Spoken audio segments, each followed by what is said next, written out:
have you learned about your team? What did you learn about your team today, and what do you need to learn about your team in the next week or so particularly?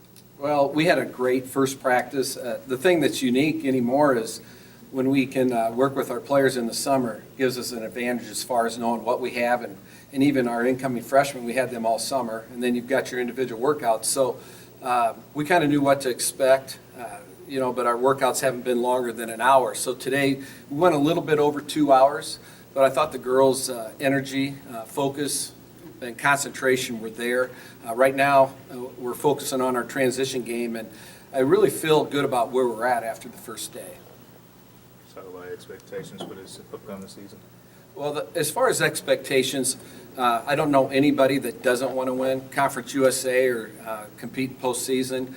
So we talked to our young ladies about focusing on the process of things that we can control, how much energy, the effort that we bring every single day. Those are things that we can control, and just how hard we work and being great teammates. So we focus on the process of just being our absolute best every single day. How important is it for everyone to get involved in this season? Fans, the crowd, the community? It's really important. I came from University of Missouri and Illinois State, where both places when we got there were not averaging very many fans. Illinois State was about 600. Mizzou was maybe just right around 1,000. At our last game at Illinois State, we played in front of 8,000 fans. At Mizzou now, they're up around 3,000 or 4,000 every game. Big games like Tennessee, they're 5,000 or 6,000. So, at UAB, obviously, we got a lot of work.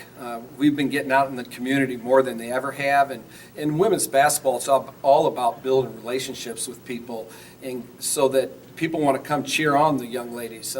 They're not going to see dunks, and they're not going to see the athleticism, but I think what fans will find when they come to a women's game, it's very fundamental. The girls play extremely hard, and once you get to know them, they want to cheer for them. So we've really been working hard on getting out in the community. Going in, what do you say the strengths of your team is right now? What do you think they will be? I think we've got a team that's going to play extremely hard. With Chelsea Black coming back, she had a great sophomore year. She averaged about 13 points, so she's going to be a veteran. She can play the 1 or the 2 for us. We've got a transfer, Janae Smith, that came from Illinois State that sat out last year, but at Illinois State her last year, she was about 13 points and 8 rebounds. She's a 6'2" post player that can also shoot the 3. I think the biggest strength is we're going to have balance between our inside and outside attack. With Chelsea, now she has another year under her belt, and as well as she played last year. I mean, have you seen the kind of the higher level of her game now? She's really had a great offseason. I think last year gave her a lot of confidence.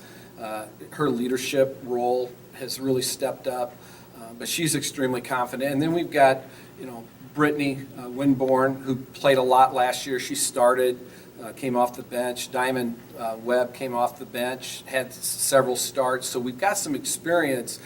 We're going to miss the scoring of Ashley Grimes and Charisma Chapman, obviously, but I feel like we have enough kids to pick up the slack.